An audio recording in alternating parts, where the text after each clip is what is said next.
देखिए, पुत्र संतान हो, इस तरह की आकांक्षा हो, यह तो एक स्वाभाविक है, किंतु पुत्र संतान के बारे में सोचना प्रारंभ किया है उससे पहले ही जब करुणा का दरवाजा, मातृत्व का जो यह जो पूर जो है, मातृत्व का जो फवारा जो है वो जब खुल जाता है, तो किस तरह से बिहेवियर उनका होता है, तो उसका एक सुंदर उदाहरण है कि ये चंद्रामणि देवी वैसे तो है माँ शारदा की सास, मदर इन लॉ,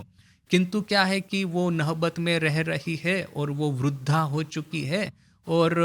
क्या है कि हाथ पैर भी अभी चल नहीं रहे हैं, इतनी वृद्ध हो गई है कि अपने हाथों से ज्यादा कुछ कर नहीं पा रही, पथारी वश हो गई है, बेड रिडन हो चुकी है। तो अभी कुछ भी बेचारी को कार्य होगा, कोई भी काम होगा, तो वो माँ शारदा को पुकारेगी कि बिटिया शारदा कहाँ हो, तुम आओ मुझे ये हेल्प करो। और जैसे ही माँ भी, जैसे ही ये चंद्रामणि देवी की पुकार सुनेगी, वैसे ही दौड़ करके जाएगी वहां पे वो नहबत में भीतर में।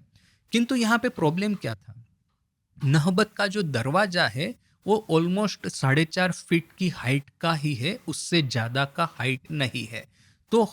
होता क्या है कि आप भीतर में प्रवेश करने के समय जो आप ये याद नहीं रखेंगे कि आपको सर झुकाना है, ये याद नहीं रखेंगे, दौड़ करके भीतर में प्रवेश करना जाएंगे, तो आपका जो सर जो है वो दरवाजे की चौखट के साथ में टकराएगा। अभी आप इमेजिन करके देख सकते हैं कि आप दौड़े दौड़े कमरे के भीतर में जा रहे हैं और आपने सर झुकाना भूल गया और दरवाजे की चौखट के ऊपर में सर टकराया, तो कितना पेन होगा। तो यहाँ पे माँ के साथ में बार बार ऐसा होता है कि जैसे ही चंद्रामणि पुकारती है, माँ आंख बंद करके दौड़ लगाती है कि कैसे भी करके उनकी पुकार जो है, उनकी जो आवश्यकता है उसको हेल्प करने के लिए एज सुन एज पॉसिबल वहां पे जाए। और ऐसा करने से ही बार बार ऐसा होता है, सर और चौखट के साथ में टकराता है और बहुत पेन होता है।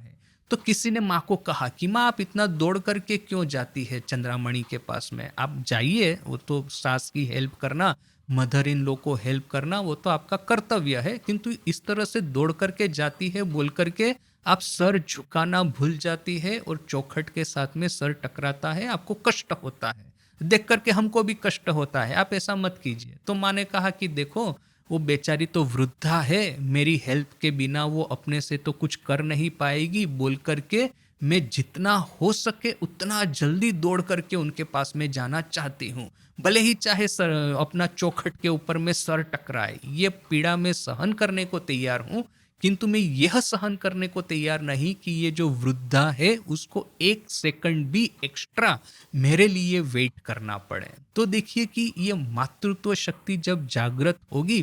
तभी तो इतनी करुणा जो है, इतनी ये जो हेल्पफुलनेस है वो जागृत होगी। अदरवाइज कौन है इस तरह से बार बार अपना सर दीवार के साथ में टकराएगा। तो